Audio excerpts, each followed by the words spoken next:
I saw the new Halloween film the other night. As I mentioned to you guys last week, I already had my ticket bought. Friday night, I went to Times Square with the bro, and we saw the movie. I've been looking forward to this movie for a very long time. And part of the reason is just I'm a huge fan of the Halloween franchise. For all the garbage sequels that there have been some pretty good ones too. It's weird too, because I was never a Michael Myers fan when I was a kid. I was always a Jason fan. And the reason was I had the same name as him, and I just thought that was cool. So I would watch all of the Friday the 13th movies. I've seen all of them. Part 3, where he gets the mask, is still my favorite. And I was really never a Freddy Krueger. I mean, I saw the original Nightmare on Elm Street, and then there was another one, Dream Catcher or Dream Chaser. I don't know. I just have horrible, nightmarish memories of this one scene where I think it was a woman, and she was in her dream, and she had like a barbell. Maybe it wasn't a woman, maybe it was a guy, but like Freddy pulls the barbell up and rips the arms. I don't know. I never really got too much into those. But then somewhere along the way, I finally went back and I saw the original Halloween from 1978, and I fell in love. I said, this is the greatest horror movie of all time. And a lot of people would say the same thing. It was the first, I guess what would be called, the slasher movie. But what was so interesting is that there was hardly any real violence in the movie. It was a movie that was based on dread and just terror and playing off your fears. The music, Carpenter's music had a big influence on that first movie. So I was very much looking forward to this. Very much looking forward to this. And, that original movie was an independent film. They made that movie, I think, on a $320,000 budget. A good chunk of it was eaten up by Donald Pleasance, who played Dr. Loomis in the original movie. He was a real actor, and they got him for this, and I think they paid him, I think I remember reading it was like $25,000, which I guess was a lot back then. And so they had him take a chunk out of his budget just for him alone. They made this movie, and I think it made something like $50 million. It was insane. So this movie, actually haven't checked this morning, but when I checked last night, it was on pace for a $95 million worldwide opening weekend. I think in this country alone, around 75 or 80 million. So safe to say that this movie is a huge hit, and probably means there'll be more sequels, even though I don't know that there should be, but you can't have a movie do this well and not have them come back and do a sequel. So I'm sure we have not seen the last of Michael Myers. But again, this was something I was looking forward to a lot. And the other thing about this movie, this was the first, technically it was the third time I had seen a Halloween film actually in the theater. The first two were the two Rob Zombie movies, which I'm not a huge fan of.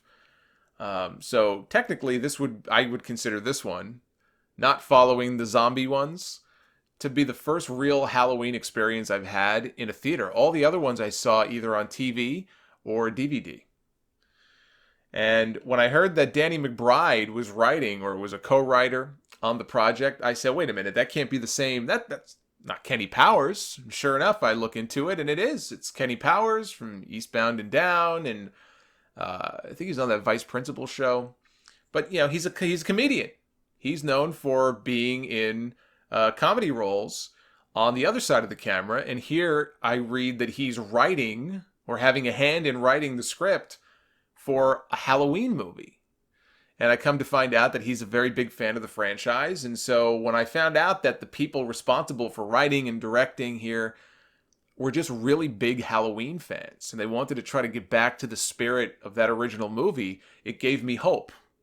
And now, having seen the film, I can safely say that I think they knocked it out of the park with this movie, and they did as good of a job as I've seen on any of the sequels trying to recapture the spirit of that original film. I love this movie.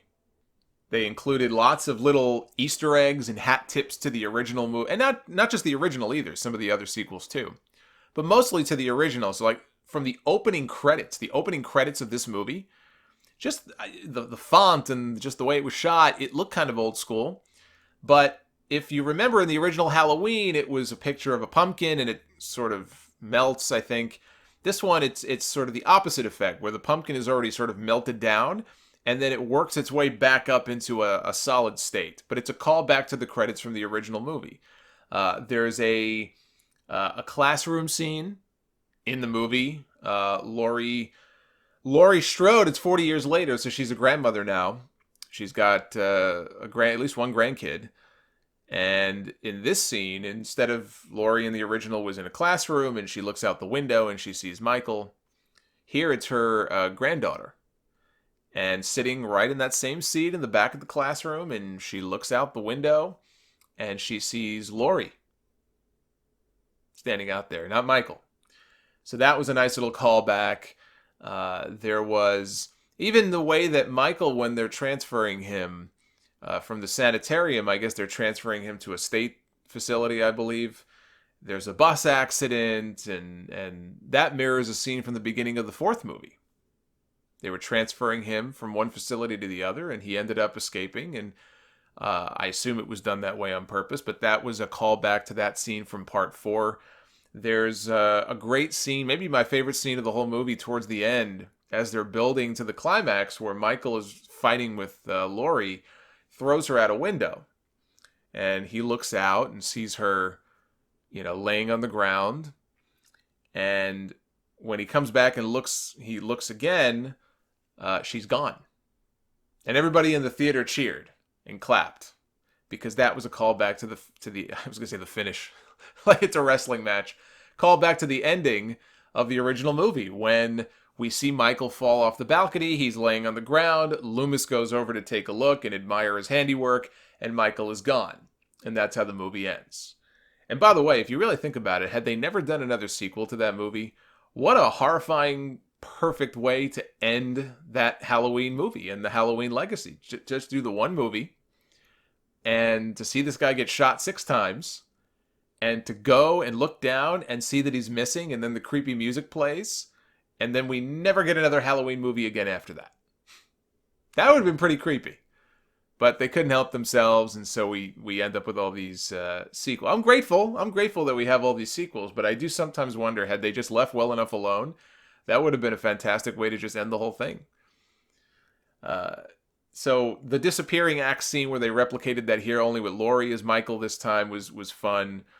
Then even if you stay until the very end of the credits, which I was warned by somebody to do, I was thinking, okay, there's going to be some sort of resurrection scene with him, but there wasn't. What you hear is the heavy breathing, and that's what you had at the end of the first movie, the original. You hear that heavy breathing from Michael through the mask. So they had that here at the end of the credits as well. So there's a lot of little, again, what I'd call Easter eggs like that. The biggest thing, and one of the things that I think made this movie in my eyes, such a success, where they really knocked it out of the park here, big part of that was the sound of the movie and the score. John Carpenter was back for this movie. He was not directing, although he did offer notes to the director and the writers for various things. And they did incorporate some of his feedback into the movie. But he was back to score. And that music is such an important part of that original movie. And he was fully responsible for that. And so this time it was sort of a bit of a modernized take off the same music. The same basic Halloween theme is in this movie as well. They got back to what made that original movie work. The soundtrack's already out. I saw it on Spotify. If you do a search, it's like Halloween movie 2018 or whatever. It's great. It's great. The music is so important. And they got the mask right this time. That's something else they completely fucked up in so many of the sequels. I mean, the mask is comically bad in some of those movies. Part 5, even Part 4. I actually will give Rob Zombie credit for one thing. The mask in his movies actually was pretty cool. It had that original look, and it was very withered. So that was kind of good, but a lot of those sequels, they just could not get the mask right. It's like the bat suit in the Batman movies. I just talked about this a few weeks ago. The best bat suit is still the one from the 1989 Burton movie that he did with Michael Keaton. I don't know what was so difficult about getting the bat suit and the Batmobile and the Batwing. You know, you just, they try to be cute a little too much, and they just don't get the feel of it right. In this movie, they got it right. They took painstaking measures to look at other masks over like a 30, 40-year period, and how did they look, how'd they age. And so they did a really good job with that here.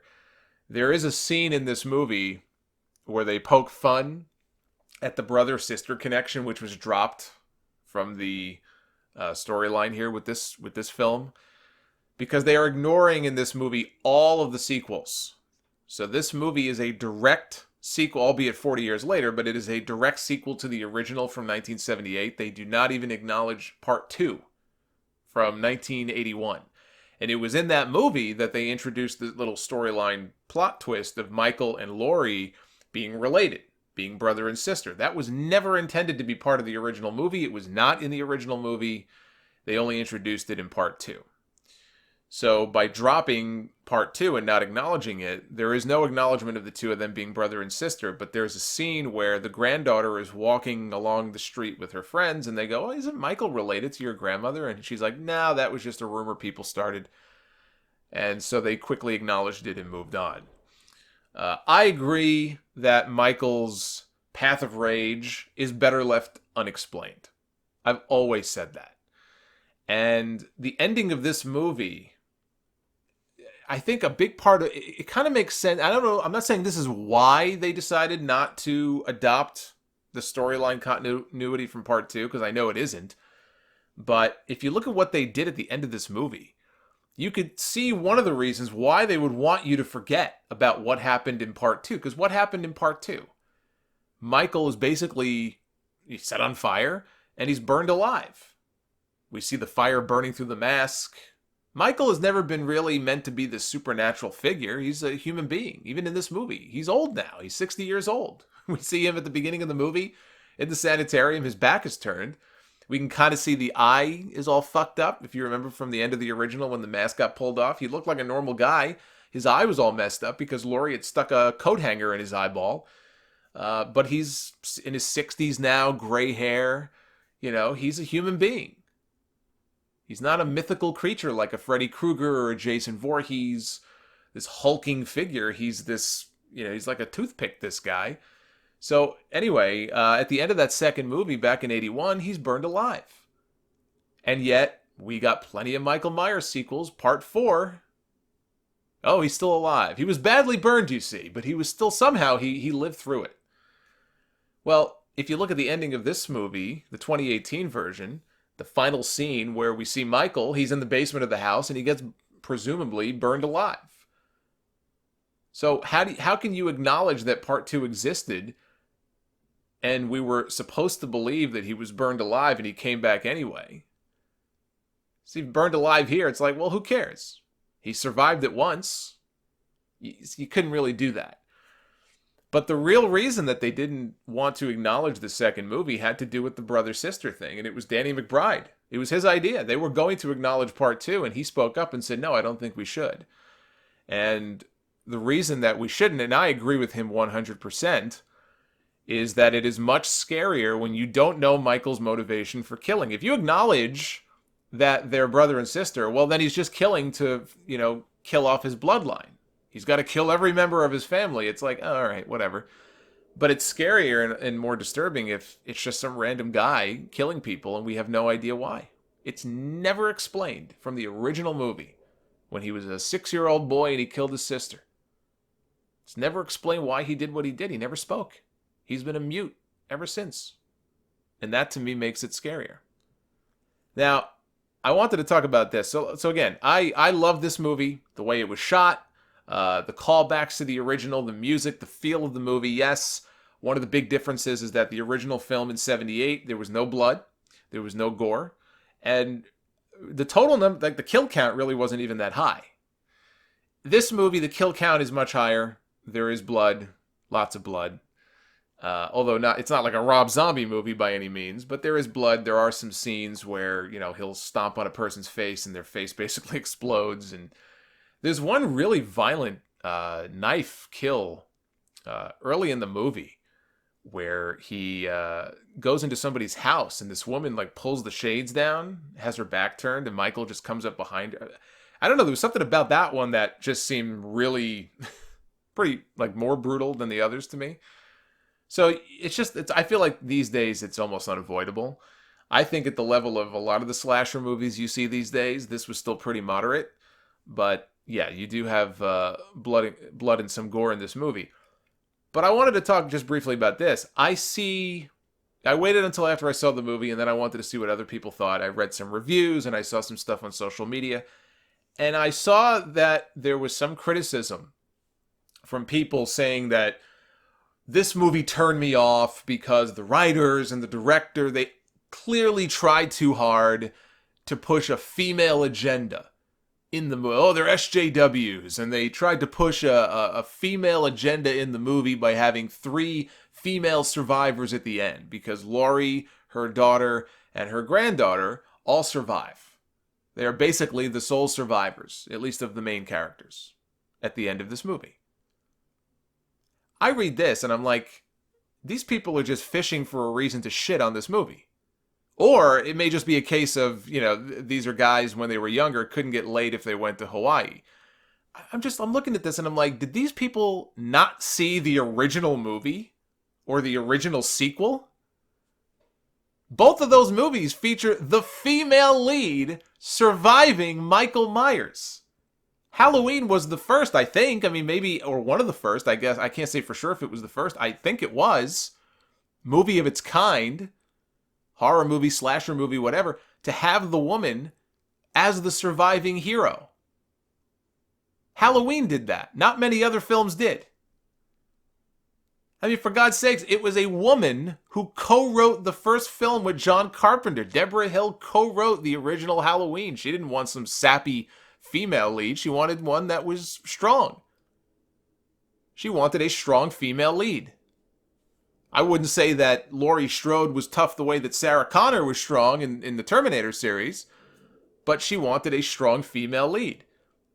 And it's not just the original. Look at Part 4. Look at some of the sequels. Part 4. The star of Halloween 4, which I actually like, not as much as the originals, but I actually think it's a good movie. The star of Part 4 was a 10-year-old Danielle Harris. Not only was she a child, she was a girl. A little girl was the lead for that movie. And one of the sole survivors. But these people say this like it's some part of new agenda that they felt was in this movie, like intentionally stuck into this movie. Like, this franchise has been doing this for 40 years. What rock have you been living under? You've got to really be fishing around for complaints if that's the best one that you can come up with. And I certainly hope nobody listening to this is one of those dodo brains who came up with that as a reason why they hated this movie. I mean, if you just hate the movie because you don't think it's good, that's your opinion. But to hate the movie, or, oh, the movie turned me off because of clearly there's a female agenda. I don't know that I've heard something quite that stupid. Well, probably since JBL spoke on Fox Business the other day. But before that, it probably was a while since I heard something so dumb. There was a lot of, by the way, now that I think about Part 4 and that ending, there was a lot of potential with that ending for Part 4. The end scene where Jamie puts on the mask, she's wearing like a little clown costume, and she stabs her foster mom with a pair of scissors. And then Loomis tries to shoot her, and the sheriff stops him. And then you just see this little girl, all the trauma that she just went through in this movie, standing there in a clown costume with a bloody pair of scissors in her hand, like Michael's spirit had just passed into her body. They dropped the ball with Part 5. I think Jamie taking over for Michael could have been money. Next movie, you fast forward however many years, and now all of a sudden Jamie is the killer. I think there was a lot of potential there. But anyway, a few weeks ago on episode 566 of the Sound Off, I ranked my favorite Halloween movies from best to worst. I said the original is and always will be number 1, and I put Season of the Witch, Part 3, in second place, and I put Part 2 in third place. Well, I'm going to revise that now. My list now looks like this. The original Halloween is still number 1. Part 3, Season of the Witch, is still the second best of the series. What do they say on Twitter? Don't at me? Yeah, don't at me. Part 3 is still the second best of the series. It unfairly gets a bad rap. I will always say that. I will always defend that. I was one of those people who used to hate the movie because it didn't have Michael Myers in it until I saw the movie, and then I realized how stupid I was. It is a good movie on its own. Director of this movie actually did an interview with Playboy. See, another one of those Playboy interviews. He did an interview with Playboy, and he admitted he totally dismissed Halloween 3. He was the same way. He has since gone back to watch it, and he said he likes it a lot more now. I bet if more people did that, I guarantee you if more people did that, they would find that they actually enjoyed that movie. And they actually used some of those silver shamrock masks in this movie, in the trick-or-treating scene, in the new film. So anyway, on my list, Halloween 1, Halloween 3 stays in second, and I think the Halloween 2018 is the third best of the entire series. I think it's the best sequel of all of the sequels that were made outside of Halloween 3, which, again, doesn't follow Michael Myers. It's a different story, but that's how my top 3 would be. And I would say Halloween 2 from 1981 would be number 4, and Halloween 4, which was the return of Michael Myers, I would put that at number 5. So that's how my top 5 would look now of the Halloween movies. So anyway, that's a bunch of my random thoughts about the new movie. I think they did a hell of a job with it. I think a lot of the praise that the movie is getting is well-deserved. I think that there is potential, obviously, to do more sequels. I don't know how I feel about that. I think if they wanted to leave well enough alone, this was a nice way to end it. But again, with these things, especially if this thing is going to make over $100 million worldwide, there is no way they don't come back and do a sequel.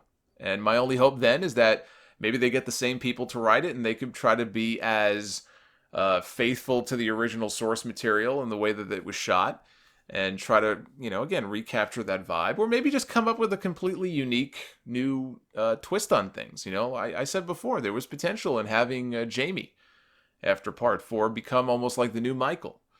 I don't know how people would feel about that. I feel like if it was done the right way, I could get behind something like that if somebody almost takes over the mantle.